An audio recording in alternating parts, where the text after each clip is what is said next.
বুখারী শরীফের হাদিস 1894 নম্বর হাদিস।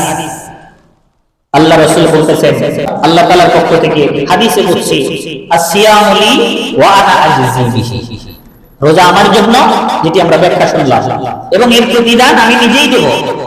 রোজা আমার জন্য, এর প্রতিদান আমি নিজেই দেব।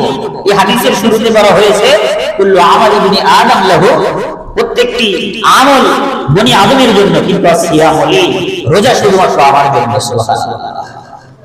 আমরা এই কথার মর্ম হয়তো বুঝতেছি না, যে এটা এমন কি লাভ হইল যে আল্লাহ তাআলা আমাদেরকে পারিশ্রমিক দিবেন অগণিত অসংখ্য। প্রধানমন্ত্রীর পক্ষ থেকে আমাদের গ্রামে যখন কোনো অনুদান আসে, একটা হলো ভাড়া হয়ে প্রধানমন্ত্রীর পক্ষ থেকে আমাদের জন্য অনুদান আসা, চেয়ারম্যান মেম্বারের মাধ্যমে আমাদেরকে তিনি সম্পদ দিলেন, আরেকটি হলো প্রধানমন্ত্রী নিজ হাতে আমাদেরকে পুরস্কার তুলে দিলেন। দুটি কি সমান?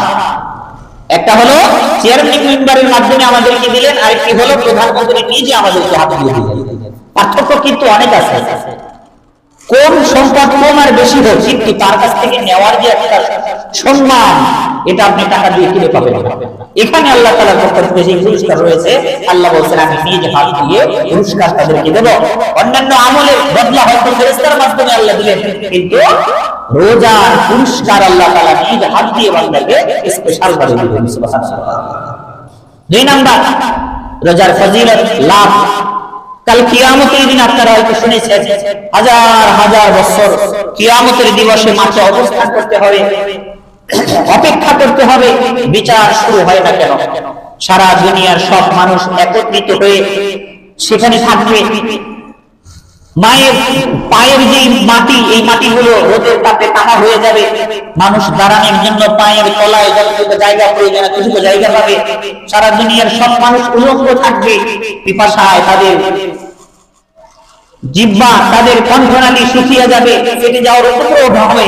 এরকম একটা পরিস্থিতিতে সবাই চাইবে আমার একটু পানি দিলে আমার জীবনটা বাঁচত। এমন অনেকে আছে সারা দুনিয়া দিতে চাইবে, এর বিনিময়ে তাকে একটু পানি দেওয়া হোক, এই কামনা সবার থাকবে। ওই কঠিন মুহূর্তে আল্লাহ তাআলা শুধুমাত্র রোজাদারদেরকে স্পেশাল ভাবে পানি পান করাবেন। সুবহানাল্লাহ। ওই সময় যারা কষ্ট করে দুনিয়াতে রোজা রাখবে, যারা আল্লাহ তাআলার সন্তুষ্টির জন্য রোজা রাখবে, যারা কোনো ওজর আপত্তি পেশ করবে না, ছোটখাটো বাহানা বাদ রেখে রোজাগুলো যারা আদায় করবে, তাদের জন্য কিয়ামতের এই কঠিন মুহূর্তে আল্লাহ তাআলার পক্ষ থেকে স্পেশাল ভাবে পানি পান করানোর ব্যবস্থা থাকবে। সুবহানাল্লাহ। হাদিসের মধ্যে আসছে, মুসনাদে বাজ্জার 1039 নম্বর হাদিস, আল্লাহ তাআলা বলতেছেন হাদিসে কুদসির মধ্যে, ইন্নাল্লাহা তাবারাকা ওয়া তাআলা ক্বাদা আলা নাফসিহি أنه من عطش نفسه له في صائف سقاه يوم العطش। আল্লাহর নবী বলেন হাদিসে কুদসির মধ্যে আল্লাহ তাআলা বান্দাদেরকে জানিয়ে দিচ্ছেন, আল্লাহ তাআলা নিজের জন্য আবশ্যক করে নিয়েছেন, যেই ব্যক্তি দুনিয়াতে আল্লাহর জন্য রোজা রাখবে, কাল কিয়ামতের দিন কঠিন পিপাসার সময় ওই বান্দাকে আল্লাহ তাআলা স্পেশাল ভাবে পানি পান করাবে। ইয়াউমাল আতশি, পিপাসার ওই দিনে শুধুমাত্র রোজাদারদেরকে আল্লাহ তাআলা পানি পান করাবেন। এই বিষয়টি আল্লাহ তাআলা নিজের জন্য অপরিহার্য করে নিয়েছেন। সুবহানাল্লাহ। অবশ্যই তিনি আমাদেরকে পানি পান করাবেন যদি আমরা দুনিয়াতে এই রোজাগুলো আদায় করি, রমজান মাসকে কাজে লাগাই। কত লাভবান একটি ব্যবসা, দুনিয়াতে আমরা একটু রোজা রাখবো। কত সময় কত কারণেই তো আমরা না খেয়ে থাকি, কত কারণেই তো আমরা খাবার পাই না, অভাবী হয়ে থাকি, কত কারণেই তো আমাদের পেটে খাবার যায় না, কত রোগ ব্যাধির কারণে হোক, কত প্রতিরোধের কারণে হোক আমরা অনেক সময় না খেয়ে থাকি।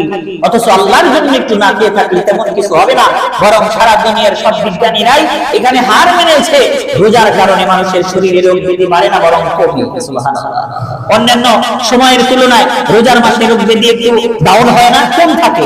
যেমন মনে করেন আমাদের অন্যতম সব সময় চিরাচরিত একটি রোগ হলো গ্যাসের রোগ। আমরা রোজার মাসে গ্যাস বাড়ে এরকম খাবার আরো বেশি খাই, অথচ আমাদের গ্যাসের ওষুধ বেশি খাইতে হয় না। আমাদের শারীরিকভাবে অনেক উপকার রয়েছে রোজার মধ্যে। এই রোজা আমরা রাখার চেষ্টা করব, আর আল্লাহ তাআলার পক্ষ থেকে বিশাল বড় পুরস্কার আমরা গ্রহণ করব। আল্লাহ আমাদেরকে তৌফিক দান করুন। 3 নাম্বার রোজার পুরস্কার, কাল কিয়ামতের দিন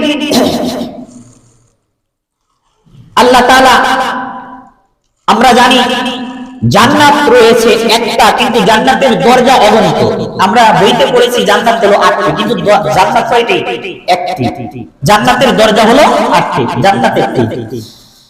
তো ওই সময় আল্লাহ তাআলা এই 8টি দরজা ব্যতীত আরো একটি অতিরিক্ত দরজা রাখবে শুধুমাত্র রোজাদারদের জন্য, তাদের প্রবেশের জন্য আল্লাহ স্পেশাল ভাবে একটা দরজা বানাবে। কয়েকদিন আগে আমাদের 24 অভ্যুত্থানের একজন নায়ক সার্জিস আলমের বিয়ে গেল। ওনার বিয়ের অনুষ্ঠানে বিয়ের গেট করা হয়েছে 2টা। গেটের সামনে লেখা, একটা গেটের সামনে লেখা, যদি আপনি বিয়ের জন্য উপহার অথবা উপটোকন এনে থাকেন তাহলে এই দরজা দিয়ে প্রবেশ করেন। আরেকটি দরজায় লেখা, যদি আপনি বিয়ের উপটোকন না এনে থাকেন তাহলে এই দরজা দিয়ে প্রবেশ করেন। স্বাভাবিকভাবে এই লেখা পড়ে যাদের হাতে পুরস্কার গিফট থাকবে না তারা তো স্বাভাবিক যেই গেট দিয়ে প্রবেশ করার কথা বলা হয়েছে গিফট ছাড়া যারা আসছে তাদের জন্য, ওই ব্যক্তি ওই দিক দিয়ে প্রবেশ করবে। তো যারা গিফট ছাড়া আসছে ওই গেট দিয়ে প্রবেশ করছে, গেট দিয়ে যাইতে যাইতে যাইতে যাইতে বের হয়ে দেখে যেখান থেকে বের হয়েছিল তার পাশে একটা রাস্তা, খালি জায়গা, মানে আসল জায়গা যাইতে পারে না। আর যেই গেট দিয়ে লেখা আছে আপনি যদি গিফট এনে থাকেন বিয়ে তাহলে এই গেট দিয়ে প্রবেশ করবেন, ওই গেট দিয়ে প্রবেশ করছে যায় দেখে বিশাল আয়োজন, খাবার দাবারের আয়োজন আছে। এখন আমরা যদি যেই গেট দিয়ে গিফট আনছে যারা তাদের জন্য রয়েছে ওই গেট দিয়ে প্রবেশ করলে তো আমরা আরামে থাকতে পারবো, কিন্তু গিফট ছাড়া যদি যাই, গিফট ছাড়া ওয়ালাদের জন্য যে গেট, ওই গেট দিয়ে ঢুকলে কি আমরা আসল জায়গায় যেতে পারবো? আমাদের জন্য একটা অপমান না?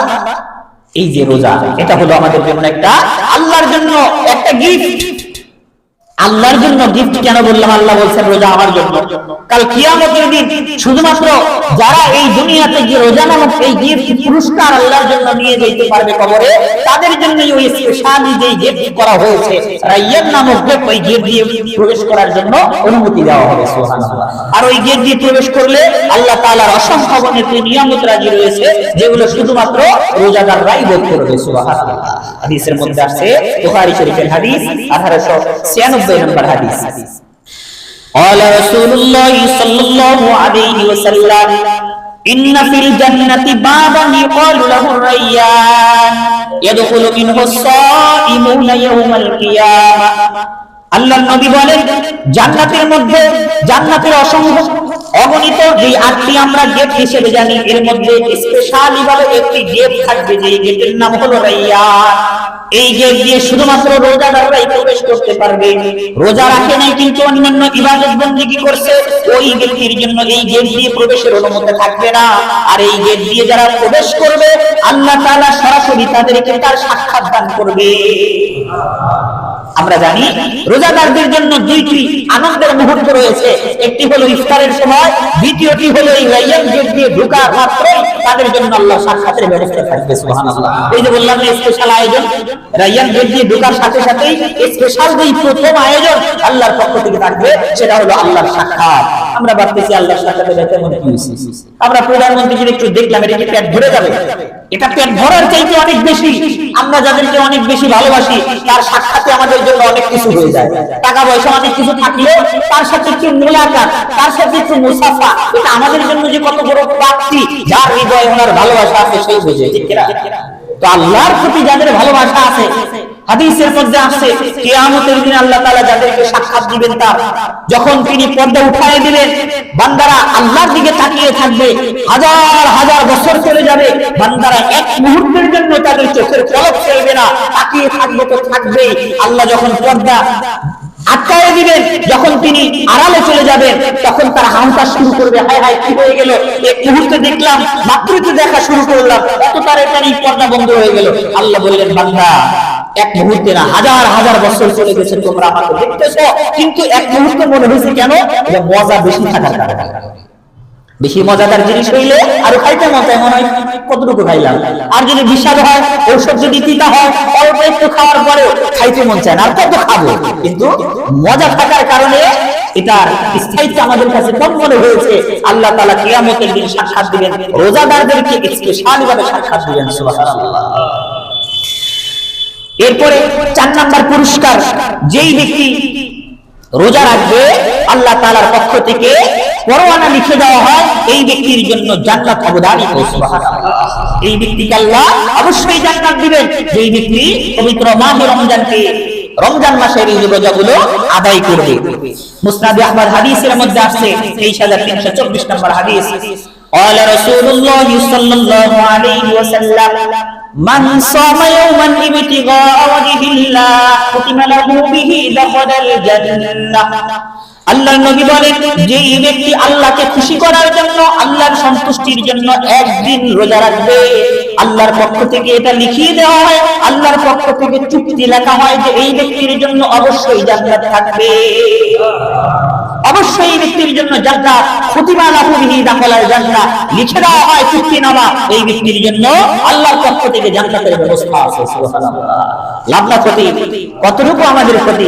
সামান্য কিছু সময় সাময়িকভাবে একটু না খেয়ে থাকা, এটা আমাদের জন্য দুনিয়াবি ক্ষতিও নয়, আমাদের শারীরিক ক্ষতিও নয়, আর পরকালীন ভাবে আমাদের জন্য অনেক অনেক লাভ রয়েছে।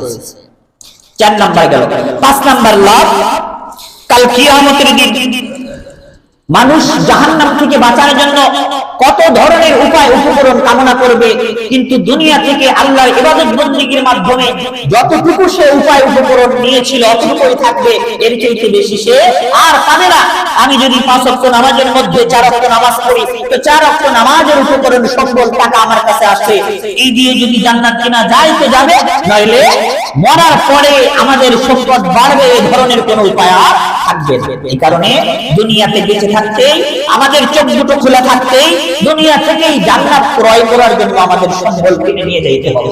জাহান্নাম থেকে বাঁচার জন্য দুনিয়া থেকেই আমাদের ব্যবস্থাপনা করে যেতে হবে, মরার পরে আর কোনো সুযোগ থাকবে না।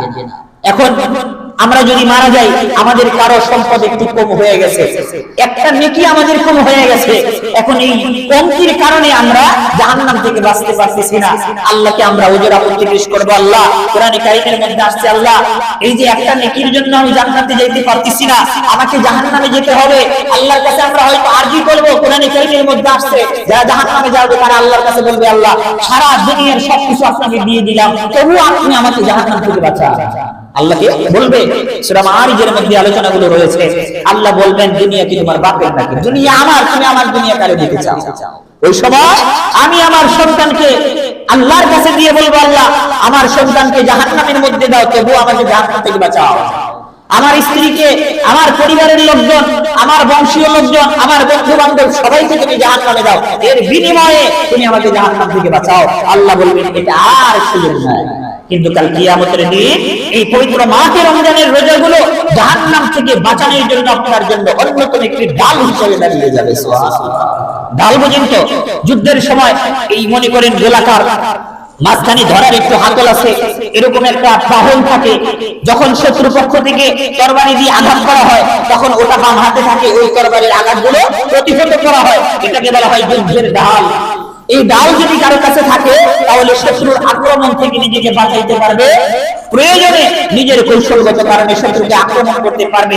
যুদ্ধের মধ্যে এই ডাল থাকা যতটা না জরুরি, যেমন গুরুত্বপূর্ণ, কিয়ামতের দিন জাহান্নাম থেকে বাঁচার জন্য বান্দা এই রোজা যদি রাখে, এই রোজাটা তার জন্য ডাল হয়ে যাবে। যুদ্ধের ময়দানে যেমন ব্যক্তিকে শত্রুর আক্রমণ থেকে রক্ষা করে ডাল, কাল কিয়ামতের দিন রোজা এই বান্দাকে জাহান্নাম থেকে রক্ষা করতে পারবে। সুবহানাল্লাহ। এই রোজা বান্দার জন্য, রোজাদারদের জন্য জাহান্নাম থেকে বাঁচার জন্য নতুন একটি ডাল হয়ে যাবে। এই রোজাদার থাকবে, এই ব্যক্তি জাহান্নাম থেকে বাঁচতে পারবে। হাদিসের মধ্যে আসছে, সহিহ ইবনে খুযাইমা 2125 নম্বর হাদিস, قال رسول الله صلى الله عليه وسلم الصيام جنة من النار كجنة أحدكم من القتال। আল্লাহ নবী বলতেছেন যে এই রমজান কাল কিয়ামতের দিন জাহান্নাম থেকে বাঁচার জন্য, বাঁচার জন্য অন্যতম একটি ডাল হবে, যেমন যুদ্ধের ময়দানে যোদ্ধার জন্য একটি ডাল গুরুত্বপূর্ণ হয়, যুদ্ধের ময়দানে শত্রুর আক্রমণ থেকে নিজেকে বাঁচায়।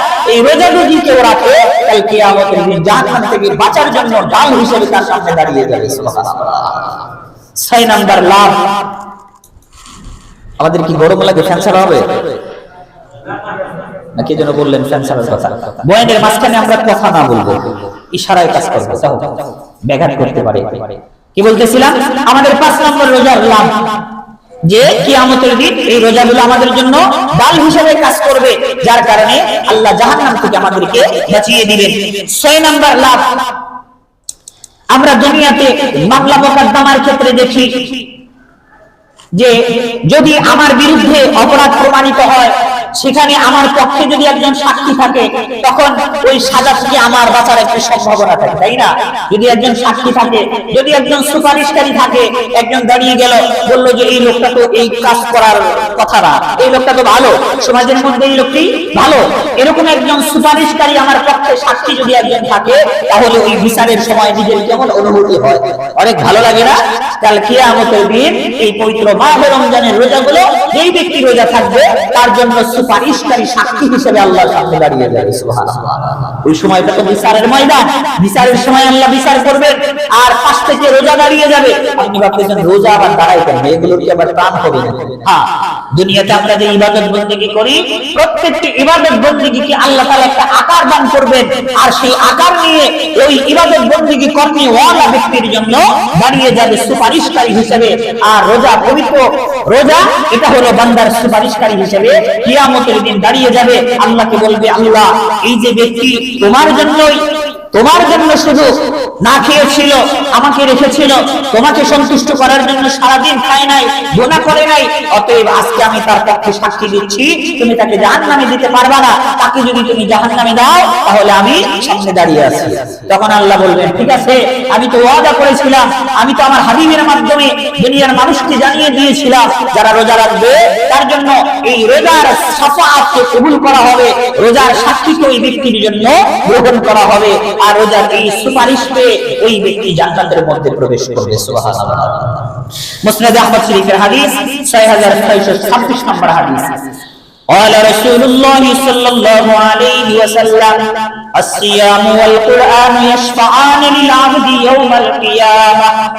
আল্লাহর নবী বলেন, দুনিয়াতে যে আমরা রোজা রাখি, এই রোজা এবং পবিত্র কোরআন, যারা আমরা কোরআন পড়ি, কোরআন এবং রোজা, এই দুটি কিয়ামতের দিন বান্দার জন্য সুপারিশ করবে। আল্লাহরে বলবে, আল্লাহ, কোরআন বলবে, আল্লাহ এই ব্যক্তির সব ব্যস্ততা রেখে মহব্বত করে আমার জন্য সময় দিয়েছে, আমাকে তেলাওয়াত করেছে। আর রোজা বলবে, আল্লাহ আপনার জন্য আমাকে সে রেখেছে, না খেয়ে থেকেছে, খাবার খানা খায় নাই, আয় আল্লাহ আজকে তার জন্য আমরা সুপারিশ করতেছি, তুমি আমাদের সুপারিশ কবুল করে নাও। হাদিসের শেষে নবী বলেন, ইশফাআন লিল-হুমা লিল-আবদি, কোরআন এবং রোজার শাফাআতকে, কোরআন এবং রোজার এই সুপারিশকে আল্লাহ কিয়ামতের দিন গ্রহণ করে ওই ব্যক্তির জন্য জান্নাতের ব্যবস্থা করে দেবে। রোজাদার ব্যক্তি একজন সাক্ষী পেয়ে যাবে কিয়ামতের দিন। একটু জাহান্নাম থেকে বাঁচার জন্য কত চেষ্টা আমরা করব, একটু সওয়াব আরেকজনের কাছ থেকে নেওয়ার জন্য কত বাহানা আমরা করব। আপনারা কোরআনে কারীমের মধ্যে পড়েছেন, অসংখ্য আয়াতের মধ্যে আসছে, কিয়ামতের দিন যখন শুরু হবে, বিচার শুরু হবে, তখন সন্তান বাবার কাছে যাবে, বাপকে বলবে, বাবা তুমি দুনিয়াতে আমার জন্য কত কষ্ট করেছো, তুমি আমার সুখের জন্য তুমি কত কষ্ট করেছো, আজকে আমার একটি নেকি দরকার, তুমি আমাকে একটা নেকি দান করো। তখন বাপ বলবে, দুনিয়াতে আমি বিয়েই করিনি, আমার কোনো সন্তান দিই নাই। স্ত্রী বলবে স্বামীকে, বলবে যে আপনি তো আমার স্বামী ছিলেন, দুনিয়াতে আমার জন্য কত কষ্ট করেছেন, আজকে আমার একটা মাত্র নেকি লাগে, আপনার তো অনেক নেকি আছে, আমাকে একটা নেকি দেন যেন আমি জাহান্নাম থেকে বাঁচতে পারি। তখন উনি বলবে, দুনিয়াতে আমার কোনো বিয়ে হয় না, আমি কোনো বিয়ে করি না। সন্তান মাকে বলবে, মা বলবে, দুনিয়াতে আমার কোনো সন্তান ছিল না, কেউ কাউকে পরিচয় দিবে না, কেউ কারোর সাথে সম্পর্ক থাকবে না, কেন? আমি আমার ভাইকে পরিচয় দিব না, আমি আমার বাপকে পরিচয় দিব না, আমি আমার স্ত্রীকে পরিচয় দিব না, আমি আমার সন্তানকে চিনব না, কেন? কারণ সন্তানের পরিচয় নিয়ে যদি আমার কাছ থেকে একটা নেকি চায়, এই ভয়ে আমি আমার পরিচয় এড়িয়ে যাব, আমি তাদের থেকে সম্পর্ক ছিন্ন করব। কিয়ামতের দিন কারোর সাথে কোনো সম্পর্ক থাকবে না। বিচারের সময় ওই পরিস্থিতির মধ্যে আপনি কি কামনা করেন?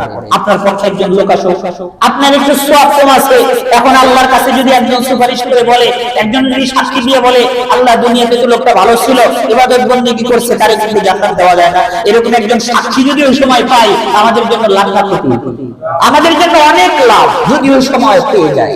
তো ওই সময় যদি আমি আমার পক্ষে সাক্ষী পেতে চাই, দুনিয়া এই রোজা কাল কিয়ামতের দিন আমাদের জন্য সাক্ষী হতে পারে। দুনিয়াতে এই কষ্ট করে একটা মাস যদি আমরা রোজা রাখতে পারি, কিয়ামতের দিন আমাদের পক্ষে সাক্ষী হতে পারে। আল্লাহ তাআলা আমাদেরকে তৌফিক দান করুন, যেন এই রোজা কিয়ামতের দিন সাক্ষী হয়ে আমাদের জান্নাতের ব্যবস্থা করে দিতে পারে। আমিন। এরপরে 7 নম্বর লাভ, আমরা দুনিয়াতে প্রায় গুনাহ ছাড়া ব্যক্তি আমরা খুব কমই আছি, সবাই প্রায় কম বেশি গুনাহগার, সবার পিছনেই জীবনে গুনাহ রয়েছে। এমন ব্যক্তি রয়েছে যাদের জীবনে সওয়াবের পরিমাণ অনেক কম, নেকির পরিমাণ অনেক কম, জীবনটা ভরাই গুনাহ আর গুনাহ। তো জীবনে ভরপুর গুনাহ, আমরা তো সকলেই চাই নিজে একটু পবিত্র হতে, নাকি? যেই ব্যক্তি অনেক গুনাহ করছে, যেই ব্যক্তি অনেক খারাপ, সেই ব্যক্তি অপরাধ করে, এরপরে মনে মনে চায় হায় রে অপরাধ যদি না করতাম। এরপরে অপরাধ করে শয়তানের ধোঁকায় পড়ে অন্তরের মধ্যে অপরাধ প্রবণতার যে শক্তি সে সঞ্চয় করেছে, সেই শক্তির কারণে বিচারা পাপের মধ্যে লিপ্ত হয়। এরপরেও কিন্তু সে ভাবে হায় রে কেন মদ খাইলাম, মদ খাওয়ার পর কিন্তু আফসোস লাগে, অন্যায় কাজ করার পর কিন্তু আফসোস লাগে। কিন্তু আল্লাহ তাআলা এই জীবনের সব অপরাধ ক্ষমা করার জন্য আল্লাহ ব্যবস্থা করে রেখেছেন। সেই ব্যবস্থাপনার মধ্যে অন্যতম একটা ব্যবস্থাপনা হলো পবিত্র মাহে রমজানের রোজা। সুবহানাল্লাহ। যেই ব্যক্তি ঈমান এবং সওয়াবের আশায় পবিত্র মাহে রমজানের রোজাগুলো আদায় করবে, আল্লাহ রাসূল বলেছেন তার পিছনের জীবনের সব গুনাহগুলো আল্লাহ মাফ করে দিবেন। সুবহানাল্লাহ। হাদিসের মধ্যে আসছে, মুসলিম শরীফের হাদিস 760 নম্বর হাদিস, قال رسول الله صلى الله عليه وسلم من صام إيمانا واحتسابا غفر له ما تقدم من ذنبه।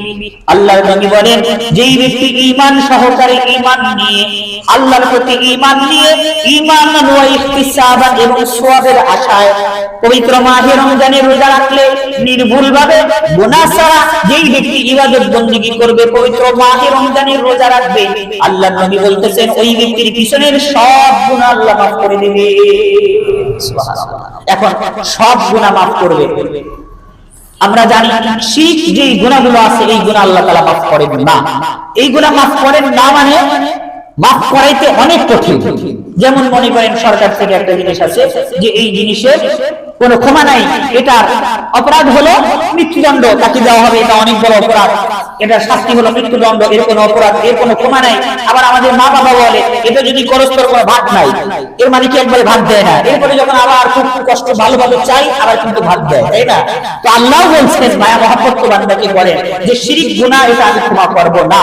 যেন বান্দা একটু কঠোর হয়, মাফ চাওয়ার ক্ষেত্রে একটু নমনীয় হয়, মাফ চাওয়ার ক্ষেত্রে একটু কাকুতি মনিত যেন একটু বেশি করে। এই কারণে আল্লাহ বলছেন শিরক গুনাহ আমি মাফ করব না। কিন্তু বান্দা যদি খুব কঠিন ভাবে আল্লাহর কাছে মাফ চায়, খুব কাতর ভাবে যদি আল্লাহর কাছে নত হয়, আল্লাহ তাআলা এই শিরক গুনাহ মাফ করে দেন। তো যখন আল্লাহ বলছেন হাদিসের মাধ্যমে, নবীর মাধ্যমে যে রোজার যারা রাখবে তার পিছনের সব গুনাহ আল্লাহ মাফ করে দিবেন। একজন ব্যক্তি যখন পবিত্র মাহ রমজানের রোজা রাখে, এই রোজার মাধ্যমে তার ভিতরে ঈমান তৈরি হতে থাকে, তার ভিতরে তাকওয়া তৈরি হতে থাকে। এই তাকওয়া আর ঈমানই তাকে তওবা করতে বাধ্য করে। তার পিছনে শিরক গুনাহ যদি থাকে, তার ভিতরে অনুভূতি সৃষ্টি করে আরে আমি তো অমুক গুনাহ করেছি, আমার তওবা করা দরকার। যখন একজনের মন ভালো থাকে, তার ভিতরে ঈমান ভালো থাকে, তখন তওবা করার একটা চিন্তা ভাবনা তার অন্তরের মধ্যে অটোমেটিকলি আসে। এই কারণে আল্লাহ বলেন তার পিছনের গুনাহ মাফ মানে কি, এই রোজার কারণে তার ভিতরে ঈমান তৈরি হবে, আর ওই ঈমান তাকে তওবা করার জন্য উদ্বুদ্ধ করবে, আর ওই তওবার মাধ্যমে আল্লাহ শিরক গুনাহ মাফ করে দিবেন। সুবহানাল্লাহ। এইভাবেই বলছে যে তার পিছনের সব গুনাহ মাফ, মানে শিরক গুনাহের জন্য একজন রোজাদার ব্যক্তি তওবা করবে, রোজা রাখার পরে ইফতারের পূর্ব মুহূর্তে তার ভিতরে যেই নরমীয় ভাব তৈরি হয়, তার ভিতরে যেই একটি কোমলতা তৈরি হয়, ঈমানের প্রতি তার দরদ তৈরি হয়, হায়রে ইবাদত বندگی করছি, গুনাহর প্রতি একটা অনাগ্রহ তৈরি হয়, ইবাদত বندگির প্রতি একটা আগ্রহ তৈরি হয়, এই আগ্রহ তাকে তওবা করতে বাধ্য করে। তখন তার পিছনের সব গুনাহের জন্য তওবা করে, আর আল্লাহ তাআলা এই তওবার মাধ্যমে পিছনের সব গুনাহগুলো আল্লাহ মাফ করে দেন। সুবহানাল্লাহ। যেই কবিরা গুনাহগুলো আমাদের জীবনে আছে, এই কবিরা গুনাহ তো তওবা ছাড়া আল্লাহ মাফ করেন না। এই কবিরা গুনাহের জন্য আমরা তওবা করব, আর তওবা করার জন্য পিছন থেকে যেই শক্তি দরকার, অন্যতম একটা শক্তি, সেটা হলো পবিত্র মাহে রমজানের রোজা। আর আল্লাহ বলছে যেই ব্যক্তি রোজা রাখবে ঈমান ইহতিসাবের সাথে, ওই ব্যক্তির পিছনের সব গুনাহ আল্লাহ মাফ করে দিবেন। এরপরে 8 নাম্বার রোজা রাখার লাভ হলো, এক সাহাবী, হাদিসের মধ্যে আসছে সহিহ ইবনে খুজাইমা 2212 নম্বর হাদিস, এক সাহাবী আল্লাহর কাছে আসছে, আল্লাহর নবীর কাছে আসছে, বলতেছে ইয়া রাসূলুল্লাহ, ইয়া হাবিবাল্লাহ, আমি যদি সাক্ষী দেই যে আল্লাহ ছাড়া কোনো মাবুদ নাই এবং আপনি আল্লাহর নবী, এবং নামাজ পড়ি, যাকাত দেই এবং রোজা রাখি এবং তারাবি আদায় করি, যদি আমি কাজগুলো করি তাহলে কিয়ামতের দিনে আমি কাদের কাতারে দাঁড়াইতে পারবো? সাহাবী প্রশ্ন কি, যে আমি যদি এই পাঁচটি কাজ করি তাহলে কিয়ামতের দিন মরার পরে কাদের সাথে আমি জান্নাতে যেতে পারবো? এক নাম্বার কাজ হলো কালিমায়ে শাহাদাত, আল্লাহকে মানতে হবে, নবীকে নবী হিসেবে মানতে হবে। দুই নাম্বার হলো নামাজ পড়তে হবে। তিন নাম্বার হলো যাকাত আদায় করতে হবে। চার নাম্বার রমজান মাসে রোজা রাখতে হবে। পাঁচ নাম্বার তারাবি আদায় করতে হবে। এখানে কালেমার পরে যে নামাজের কথা আসছে, আমাকে এক ভাই প্রশ্ন করলো যে হুজুর অনেকেই আছে নামাজ পড়ে না কিন্তু রোজা রাখে, আর পরিস্থিতিটা কেমন? আপনার নামাজ অবশ্যই পড়তে হবে। নামাজ এটা ফরজ একটা বিধান। পুরস্কার রোজা অথবা নামাজের ক্ষেত্রে পুরস্কার কম বেশি হতে পারে, কিন্তু আল্লাহর পক্ষ থেকে অবধারিত একটি বিধান হলো নামাজ। আর একটা ফরজ বিধান ছেড়ে দেওয়া, চুরি, ব্যভিচারী, জিনা, খুন খারাপি, এই যে অপরাধগুলো আমরা জানি, এই সব বড় বড় অপরাধের থেকে মারাত্মক অপরাধ হলো একটা নামাজ ছেড়ে দেওয়া। বুঝতে পারছেন? মদ খাওয়া, জুয়া খেলা, জিনা করা, এইগুলোর চাইতেও কিন্তু বড় অপরাধ হলো এক ওয়াক্ত নামাজ ছেড়ে দেওয়া। যখন আপনি নামাজ ছেড়ে দিলেন, আপনার জীবনে বড় একটা ধরনের অপরাধ হয়ে গেল। তো 5 ওয়াক্ত নামাজ পড়তে হবে। নামাজ রেখে, নামাজ পড়ে এরপরে রমজানের রোজা আদায় করতে হবে। এরপরে আল্লাহ তাআলার পক্ষ থেকে পরিপূর্ণরূপে পুরস্কার দিবে। এখন ভাবতেছেন আমি তো নামাজ পড়িনি, তাহলে রোজাও রাখা যাবে না। বিষয়টা এরকম না। আপনি নামাজ পড়ার চেষ্টা করতে হবে, সর্বোচ্চ চেষ্টা থাকতে হবে 5 ওয়াক্ত নামাজ আমি আদায় করব, সেই সাথে পবিত্র মাস রমজানের রোজা আদায় করব। যেন আমার জীবনে গুনাহ আসতেছে একদিক দিয়ে, আরেক দিক দিয়ে সওয়াব আদায় করতেছি, আমি নেকির কাজ করতেছি, অন্য দিক দিয়ে বড় বড় গুনাহ করতেছি, তাহলে তো সমান সমান হতে পারে, কিয়ামতের দিন কম বেশি হতে পারে, এটা সম্ভাবনাময় চলে যায়। আমি 5 ওয়াক্ত নামাজ অবশ্যই আমাকে পড়তে হবে, এরপরে রমজান মাসে রোজা রাখতে হবে। এরপরে সাহাবী বলছে এরপরে আমি যাকাত আদায় করব, এরপরে বলছে আমি তারাবি আদায় করব। এই 5টি কাজ যদি আমি করি, আমি কিয়ামতের দিন কাদের কাতারে দাঁড়াতে পারবো? রাসূল বললেন কিয়ামতের দিন তুমি শহীদ এবং সিদ্দিকীনদের কাতারে দাঁড়াইতে পারবা। সুবহানাল্লাহ। শহীদ এবং সিদ্দিকীন তারা যাদের জন্য বিনা হিসাবে জান্নাতের ব্যবস্থা রয়েছে। শহীদ তারা যাদের জন্য কোনো হিসাব নাই, মরার পরেই তাদের জান্নাতের ব্যবস্থা আর্থিকভাবে। এই কারণে যারা পবিত্র মাহ রমজানে রোজা রাখবে, নামাজ পড়বে, যাকাত আদায় করবে, কালিমায় বিশ্বাস করবে, তারাবি আদায় করবে, এদের জন্য স্পেশাল একটি পুরস্কার হলো কিয়ামতের দিন আল্লাহ তাআলা শহীদদের সাথে তাদের জান্নাতের ব্যবস্থা করে দিবেন। সুবহানাল্লাহ। 9 নাম্বার রোজার উপকার হলো আমরা দুনিয়াতে বিপদে আপদে আমাদের কত অভিযোগের ক্ষেত্রে আল্লাহর কাছে কত কিছু চাই আমরা, যে আল্লাহ তুমি এটা দাও, কিন্তু আমাদের অপবিত্রতার কারণে, আমাদের মুখের নাপাকির কারণে, আমাদের অন্তরের কলুষিতার কারণে আমাদের দোয়াগুলো মুখ থেকে বের হয় ঠিক আছে, কিন্তু মাথার উপরে পৌঁছে না, আসমান পর্যন্ত পৌঁছাতে দীর্ঘবার আমাদের দোয়াগুলো আল্লাহ কবুল করেন না। হাদিসের মধ্যে আসছে একজন ব্যক্তির দোয়া কেন কবুল হয় না, একজন বান্দার ইবাদত বন্দেগী আল্লাহর দরবারে কেন কবুল হয় না? সে যদি হারাম খায়, সে যদি আরেকজনকে কষ্ট দেয়, সে যদি সুদ ঘুষ খায়, তার অন্তর যদি নাপাক থাকে, তখন ওই ব্যক্তির দোয়া আল্লাহ কবুল করেন না, তখন ওই ব্যক্তির ইবাদত বন্দেগী আল্লাহ কবুল করেন না। কিন্তু আমি সব অপরাধ ছেড়ে দিয়ে আমি যদি পবিত্র মাহ রমজানের রোজা রাখি, হাদিসের মধ্যে আল্লাহর নবী বলেছেন আপনার দোয়া আল্লাহ অবশ্যই কবুল করে নেবেন। সুবহানাল্লাহ। তিরমিজি শরীফের হাদিস 3598 নাম্বার হাদিস, আল্লাহর নবী থেকে বর্ণিত, ক্বালা রাসূলুল্লাহ সাল্লাল্লাহু আলাইহি ওয়াসাল্লাম সালাতাতুল লা তুরাদ্দু দাওয়াতু দাওয়াতুল ইমামিল আদিল ওয়া দাওয়াতুল মাজলুমি ওয়া দাওয়াতুস সাইম। আল্লাহর নবী বলেন 3 শ্রেণী ব্যক্তিদের দোয়া আল্লাহ তাআলা কখনোই ফিরিয়ে দেন না। 3 শ্রেণী ব্যক্তিদের দোয়া আল্লাহ অবশ্যই কবুল করেন। ওই 3 শ্রেণী ব্যক্তি আল্লাহর কাছে হাত তোলার সাথে সাথে তাদের অভিযোগগুলো আল্লাহ কবুল করে নেন। এর মধ্যে প্রথম শ্রেণী হলো ন্যায়পরায়ণ শাসক, ন্যায়পরায়ণ নেতা, অভিভাবক। যেই ব্যক্তি ইনসাফের সাথে মানুষের মাঝে বিচার করে দেয়, যেই নেতা আরেকজনের উপর জুলুম করে না, যেই সরকার প্রজাদের উপর জুলুম করে না, আল্লাহর নবী বলেছেন ওই সরকার, ওই নেতার দোয়া আল্লাহ কবুল করে নেন। 2 নাম্বার হলো দাওয়াতুল মাজলুম। যেই ব্যক্তি মাজলুম হয়ে যায়, ওই ব্যক্তি যদি অমুসলিম হয় তবু ওই ব্যক্তির আবেদনগুলো আল্লাহ কবুল করে নেন। যেই ব্যক্তি মাজলুম, এ কারণে জুলুম করার ক্ষেত্রে আমাদের সাবধানতা অবলম্বন করতে হবে। আমার বাহাদুরি আছে, আমার ক্ষমতা শক্তি আছে, আমি আমার ক্ষমতা ব্যবহার করে আমি একজনের উপর জুলুম করলাম, মনে রাখবেন আল্লাহ রাসূল বলেছেন, ওই যে যার উপর আমি জুলুম করেছি ওই ব্যক্তি যদি অমুসলিম হয়, ওই ব্যক্তির ঈমান যদিও না থাকে, তবুও ওই ব্যক্তি মাজলুম হিসেবে যদি আল্লাহর কাছে বলে, আল্লাহ তুমি আমাকে রক্ষা করো, এই জালেমের হাত থেকে রক্ষা করো, এই জালেমের হাত তুমি ভেঙে দাও, তাহলে কিন্তু এই মাজলুমের দোয়া আল্লাহ কবুল করে নেন। এখন বলবেন যে হুজুর, যার উপরে জুলুম করা হয় অবশ্যই ওই ব্যক্তি কষ্ট পায়, কষ্ট পাওয়ার সাথে সাথে তো অবশ্যই আল্লাহর কাছে বলে, আল্লাহ এই ব্যক্তিকে আপনি ধ্বংস করে দেন, এই ব্যক্তি আমাকে কষ্ট দিতেছে, এই ব্যক্তিকে আপনি ধ্বংস করে দেন। মাজলুম ব্যক্তি যেই হোক না কেন অবশ্যই সে বদদোয়া করে। তারপরে তো জালেমদের কিছু হয় না, জালেমদের যে কিছু হয় না বিষয়টা এরকম না, জালেমদের অবশ্যই কিছু হয়, হয়তো দেরিতে, নয়তো তার কাছ থেকে বড় ধরনের একটি বরকত, বড় ধরনের একটি তৌফিক আল্লাহ ছিনিয়ে নেন। এভাবেই জালেমদেরকে আল্লাহ শাস্তি দিয়ে দেন। যেমন মনে করেন ভালো কাজ করার তৌফিক, এটা বান্দার জন্য অনেক বড় একটি প্রাপ্তি আল্লাহর পক্ষ থেকে। আপনার কপালে তৌফিক ছিল যে আপনি 5 ওয়াক্ত নামাজ পড়ার সুযোগ পাবেন, আপনি সুস্থ থাকবেন, সুস্থ অবস্থায় আল্লাহর ইবাদত বندگی করতে পারবেন, কিন্তু আপনি আরেকজনকে কষ্ট দিয়েছেন, আপনি আরেকজনের উপর জুলুম করেছেন, আপনি আরেকজনকে ঠগাইছেন, আরেকজনের জমি দখল করে নিয়েছেন, আরেকজনের কাছ থেকে ঠগায় টাকা নিয়ে খেয়েছেন।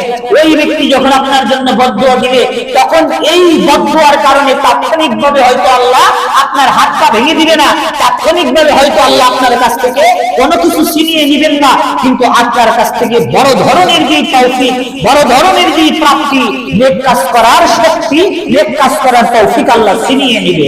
আর বান্দার জন্য নেক কাজ করার তৌফিক পাওয়াটা পৃথিবীর মধ্যে সবচেয়ে বড় পুরস্কার।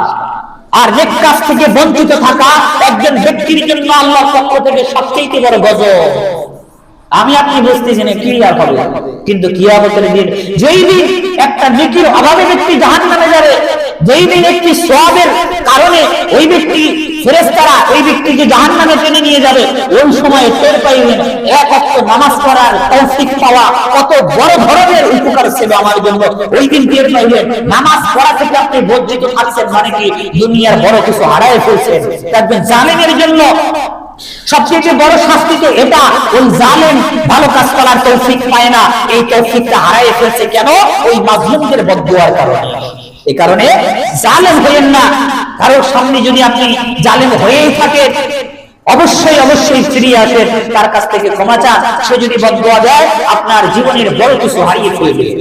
3 নাম্বার হলো দাওয়াতুস সাইম, যেই ব্যক্তি রোজা রাখে ওই ব্যক্তির দোয়া আল্লাহ তাআলা কবুল করে নেন। এই কারণে ইফতারের পূর্ব মুহূর্তে রোজা অবস্থায় বেশি বেশি আল্লাহর কাছে চাওয়া দরকার, আল্লাহর কাছ থেকে চেয়ে নেওয়া দরকার, দোয়া করা দরকার। আল্লাহর নবী বলেছেন রোজাদারদের দোয়া আল্লাহ অবশ্যই কবুল করে নেন। এরপরে 10 নাম্বার লাভ, যেই ব্যক্তি রোজা রাখবে তার অন্তর থেকে আরেকজনের প্রতি হিংসা, বিদ্বেষ, অহংকার এইগুলো দূর হয়ে যাবে। সুবহানাল্লাহ।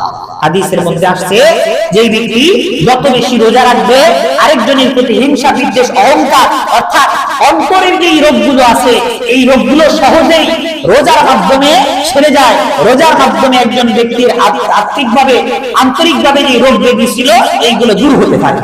রোজা আমরা বৈজ্ঞানিকভাবে জানি যে রোজা শারীরিক রোগ ব্যাধিও দূর করে, আর এই রোজাটা আমাদের অন্তরের মধ্যে যে রোগ ব্যাধিগুলো আছে এগুলো দূর করে দেয়। অন্তরের রোগ ব্যাধি, এই রোগ ব্যাধিগুলো শারীরিক রোগ ব্যাধির চাইতে মারাত্মক, কারণ শরীরের রোগ তো আপনার শরীরকে বাহ্যিকভাবে নষ্ট করে দিল, কিন্তু আপনার অন্তরের যে রোগ ব্যাধি, অহংকার, হিংসা, আরেকজনের প্রতি রাগ, গোসা, এইগুলো যদি থাকে এইগুলো আপনার অন্তর নাপাক করে দিবে। আর একজন ব্যক্তির অন্তর নাপাক যখন হয় তখন তার এই শরীরের কোনো দাম থাকে না। আসল জিনিস তো মানুষের অন্তর, আসল জিনিস তো মানুষের রূহ। এই রূহটা যখন নাপাক হয়ে যায় তখন এই ব্যক্তির শরীরের কোনো দাম থাকে না। এটা যেন শুধুই মাত্র একটা মাটির একটা পুতুল, এটার কোনো দাম নাই। পবিত্র আত্মা রাখতে হলে অবশ্যই আপনার আত্মাকে রোগ মুক্ত রাখতে হবে। আর হাদিসের মধ্যে আসছে যেই ব্যক্তি যত বেশি রোজা রাখবে ওই ব্যক্তির কলবকে আল্লাহ পরিষ্কার রাখবেন, ওই ব্যক্তির আত্মাকে আল্লাহ পবিত্র রাখবেন। বিশেষ করে ব্যক্তির হিংসা, বিদ্বেষ দূর হবে রোজার কারণে। আর হিংসা, বিদ্বেষ যদি মানুষের অন্তরে থাকে তাহলে ব্যক্তির সওয়াবকে নষ্ট করে দেয়। আমরা আলোচনা শুনেছি হিংসা মানুষের নেক আমলগুলোকে ধ্বংস করে দেয়, যেরকম ভাবে লাকড়ি ধ্বংস করে দেয় আগুন। লাকড়িকে জ্বালিয়ে পুড়িয়ে ছারখার করে দেয় আগুন, এরকম ভাবে আগুনের মতো হলো হিংসা বিদ্বেষ, আরেকজনের ক্ষতি কামনা করা, আরেকজনের ক্ষতি চাওয়া, আরেকজনের ক্ষতি করার চেষ্টা করা, এই চিন্তা ভাবনাগুলো অনুভূতিগুলো মানুষের নেক আমলকে ধ্বংস করে দেয়। আল্লাহ তাআলা আমাদেরকে যাবতীয় পাপ থেকে বাঁচার তৌফিক দান করুন। এত লাভ পবিত্র মাহে রমজানের রোজা, এই রোজাগুলো আদায় করে লাভগুলো অর্জন করার তৌফিক দান করুন। কাল কিয়ামতের দিন পবিত্র মাহে রমজানের রোজা আদায় করে আমরা যেন জান্নাতি হতে পারি, সেই তৌফিক আল্লাহ আমাদেরকে দান করুন। আমিন ওয়া আখিরু দাওয়ানা আলহামদুলিল্লাহি রাব্বিল আলামিন।